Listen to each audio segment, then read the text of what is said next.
ಎಲ್ಲರಿಗೂ ಕೂಡ ನಿಮ್ಮದೇ ಆಗಿರ್ತಕ್ಕಂಥ ಯೂಟ್ಯೂಬ್ ಚಾನಲ್ ಸ್ಟಡಿ ವಿತ್ ಪರಶುರಾಮ್ಗೆ ಸ್ವಾಗತವನ್ನು ಕೋರ್ತೀನಿ. ಸ್ನೇಹಿತರೆ, ಇದೇ ಸೆಪ್ಟೆಂಬರ್ 2ನೇ ವಾರ ಅಥವಾ ಆಗಸ್ಟ್ನ ಕಡೆಯ ವಾರದಲ್ಲಿ SSLC ವಿದ್ಯಾರ್ಥಿಗಳಿಗೆ ಸಾಧನಾ ಪರೀಕ್ಷೆ 2 ಅಂತ ಮಾಡ್ತಾರೆ, FA2. ಅದರಲ್ಲಿ ಇವತ್ತು ವಿಜ್ಞಾನ ವಿಷಯದಲ್ಲಿ ನಾನು ಕ್ವಶನ್ ಪೇಪರ್ನ ತಂದಿದ್ದೀನಿ. ಇದರ ಆನ್ಸರ್ಸ್ಗಳನ್ನು ತಮಗೆ ಬೇಕಾದರೆ ಕಮೆಂಟಲ್ಲಿ ಹಾಕಿದರೆ ಖಂಡಿತವಾಗಿ ಆನ್ಸರ್ಸ್ಗಳನ್ನು ಕೊಡ್ತೀನಿ. ಆಲ್ರೆಡಿ ನಾನು ಇಲ್ಲಿಯವರೆಗೆ ಕ್ವಶನ್ ಪೇಪರ್ಗಳನ್ನು ಹಿಂದಿ, ಕನ್ನಡ, SSLನೂ ಕೂಡ ವಿತ್ ಆನ್ಸರ್ಸನ್ನು ಹಾಕಿದ್ದೀನಿ. FA2 ಸಾಧನಾ ಪರೀಕ್ಷೆ 2 ತಾವು ನೋಡದೇ ಇದ್ದರೆ ವಿಡಿಯೋದ ಡಿಸ್ಕ್ರಿಪ್ಷನ್ ಬಾಕ್ಸ್ನಲ್ಲಿ FA ಎಕ್ಸಾಮ್ ಕ್ವಶನ್ ಪೇಪರ್ 2023-24 ಅಂತಲೇ ಒಂದು ಪ್ಲೇಲಿಸ್ಟ್ ಲಿಂಕ್ ಇದೆ, ಅದನ್ನು ಒತ್ತಿ ನೋಡ್ಬೋದು. ಸೊ ನೋಡೋಣ ಸೈನ್ಸ್ನ ಸಾಧನಾ ಪರೀಕ್ಷೆ 2ರ ಪ್ರಶ್ನೆಗಳು ಏನಿದ್ದಾವೆ ಅಂತ. ಮುಖ್ಯ ಪ್ರಶ್ನೆ 1, ಈ ಕೆಳಗಿನ ಪ್ರಶ್ನೆಗಳಿಗೆ 4 ಉತ್ತರಗಳನ್ನು ಕೊಟ್ಟಿದೆ, ಅದರಲ್ಲಿ ಸರಿಯಾದದ್ದನ್ನು ಆಯ್ಕೆ ಮಾಡಿ ಬರೆಯಿರಿ ಅಂತ ಕೊಟ್ಟಿದ್ದಾರೆ. ಮೊದಲ ಪ್ರಶ್ನೆ, ನಾವು ಪ್ರಕೃತಿಯಲ್ಲಿ ಮುಕ್ತ ರೂಪದಲ್ಲಿ ದೊರೆತಕ್ಕಂಥ ಲೋಹಗಳು ಅಂತ ಕೇಳಿದ್ದಾರೆ. ಕಬ್ಬಿಣ ಮತ್ತು ತಾಮ್ರ, ಅಲ್ಯೂಮಿನಿಯಂ ಮತ್ತು ಮ್ಯಾಂಗ್ನೀಸ್, ಈ ಚಿನ್ನ ಮತ್ತು ಬೆಳ್ಳಿ, ಈ ಚಿನ್ನ ಮತ್ತು ಕಬ್ಬಿಣ.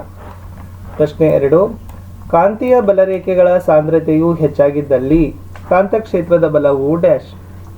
ಹೆಚ್ಚುತ್ತದೆ, ಕಡಿಮೆಯಾಗುತ್ತದೆ, ಈ ಸಮನಾಗಿರುತ್ತದೆ, ಈ ಯಾವ ಬದಲಾವಣೆಯೂ ಉಂಟಾಗೋದಿಲ್ಲ. ಮುಖ್ಯ ಪ್ರಶ್ನೆ 2, ಒಂದು ವಾಕ್ಯದಲ್ಲಿ ಉತ್ತರಿಸಿರಿ. ಮೂರನೇ ಪ್ರಶ್ನೆ, ರಾಸಾಯನಿಕ ಅನುವರ್ತನೆಗೆ ಒಂದು ಉದಾಹರಣೆ ನೀಡಿರಿ. 4ನೇ ಪ್ರಶ್ನೆ, ನಮ್ಮ ದೇಶದಲ್ಲಿ ಗೃಹ ಬಳಕೆಯ 2 ತಂತಿಗಳ ನಡುವಿನ ವಿಭವಾಂತರ ಎಷ್ಟಿರ್ತದೆ? ಮುಖ್ಯ ಪ್ರಶ್ನೆ 3, ಈ ಕೆಳಗಿನ ಪ್ರಶ್ನೆಗಳಿಗೆ 2-3 ವಾಕ್ಯದಲ್ಲಿ ಉತ್ತರಗಳನ್ನು ಬರೀಬೇಕು.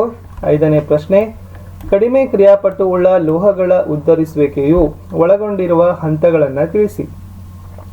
6ನೇ ಪ್ರಶ್ನೆ, ನರಕೋಶದ ಅಂದರೆ ನ್ಯೂರಾನ್ನ ರಚನೆಯನ್ನು ಬರೆಯಿರಿ. ಮುಖ್ಯ ಪ್ರಶ್ನೆ 4, 3 ಅಂಕದ ಪ್ರಶ್ನೆ, ಓಝೋನ್ ಪದರವು ಹೇಗೆ ರೂಪುಗೊಳ್ಳುತ್ತದೆ? ಇದರ ಪ್ರಮಾಣ ಕುಸಿಯಲು ಕಾರಣವೇನು? ಮುಂದಿನ ಪ್ರಶ್ನೆ 4 ಅಂಕದ ಪ್ರಶ್ನೆ ಇದೆ. 8, ಈ ಕೆಳಗಿನ ಹಾರ್ಮೋನುಗಳು ಸ್ರವಿಕೆಯಾಗುವ ಗ್ರಂಥಿಗಳನ್ನು ಮತ್ತು ಅವುಗಳ ಕಾರ್ಯಗಳನ್ನು ತಿಳಿಸಿ. ಮೊದಲನೇದು ಬೆಳವಣಿಗೆಯ ಹಾರ್ಮೋನು, 2 ಇನ್ಸುಲಿನ್, 3 ಟೆಸ್ಟೋಸ್ಟಿರಾನ್, 4 ಅಡ್ರಿನಲಿನ್. ಅಂದರೆ ಈ ಹಾರ್ಮೋನುಗಳು ಸ್ರವಿಕೆ ಆಗ್ತಕ್ಕಂಥ ಗ್ರಂಥಿಗಳು ಮತ್ತು ಅವುಗಳ ಕಾರ್ಯಗಳನ್ನು ಬರೆದರೆ ಒಂದೊಂದಕ್ಕೆ ಒಂದೊಂದು ಅಂಕಗಳನ್ನು ಕೊಡ್ತಾರೆ. ಮುಂದೆ 5 ಅಂಕದ ಪ್ರಶ್ನೆಯಲ್ಲಿ 9ನೇ ಪ್ರಶ್ನೆ, ಅದರಲ್ಲಿ 2 ಇದ್ದಾವೆ. ಮೊದಲನೇದಲ್ಲಿ ವಿದ್ಯುತ್ ಮೋಟಾರ್ ಅಂದರೆ ಏನು? ಒಂದು ಸರಳ ವಿದ್ಯುತ್ ಮೋಟಾರ್ನ ಚಿತ್ರ ಬರೀರಿ. ಆದಲ್ಲಿ ವಿದ್ಯುತ್ ಜನಕದ ತತ್ವವನ್ನು ತಿಳಿಸಿ ಅಂತ ಇದ್ದಾರೆ.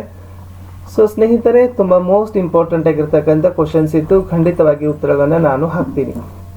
ಸೊ ತಮಗೂ ಕೂಡ ಉತ್ತರಗಳನ್ನು ಗೊತ್ತಿದ್ರೆ ಅವುಗಳನ್ನ ಪ್ರಾಕ್ಟೀಸ್ ಮಾಡ್ಕೊಳ್ರಿ. ಇದ್ರ ಜೊತೆಗೆ ನಿಮ್ಮ ಸರ್ ಎಲ್ಲ ಯಾವೆಲ್ಲ ಇಂಪಾರ್ಟೆಂಟ್ ಕ್ವಶನ್ಸ್ ಅದಾವ ಅಂತ ಹೇಳಿದಾರಲ್ಲ ಅವುಗಳನ್ನು ಸಹಿತ ಚೆನ್ನಾಗಿ ಓದ್ಕೊಂಡು ನಿಮ್ಮ FA2 ಎಕ್ಸಾಮ್ಗೆ ಖಂಡಿತವಾಗಿ ಪ್ರಿಪೇರ್ ಆಗಿ ಔಟ್ ಅಂಕವನ್ನು ತೆಗೆದುಕೊಳ್ಳಲಿಕ್ಕೆ ಪ್ರಯತ್ನ ಮಾಡಿ.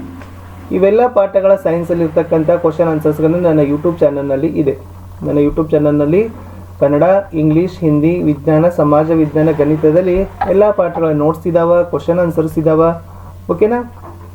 ಪಾಸಿಂಗ್ ಪ್ಯಾಕೇಜ್ ಇದ್ದಾವೆ. ಅವುಗಳನ್ನು ಹೋಗಿ ಪ್ಲೇಲಿಸ್ಟಲ್ಲಿರ್ತಕ್ಕಂಥ ಲಿಂಕ್ಗಳನ್ನು ಚೆಕ್ ಮಾಡಿ ಅವುಗಳನ್ನು ಚೆನ್ನಾಗಿ ಅರ್ಥೈಸ್ಕೊಳ್ಳಿ ಅಂತ ಹೇಳ್ತಾ ಸಿಗ್ತೀನಿ ಹೊಸ ವಿಡಿಯೋದಲ್ಲಿ. ಅಲ್ಲಿಯವರೆಗೂ ಬಾಯ್.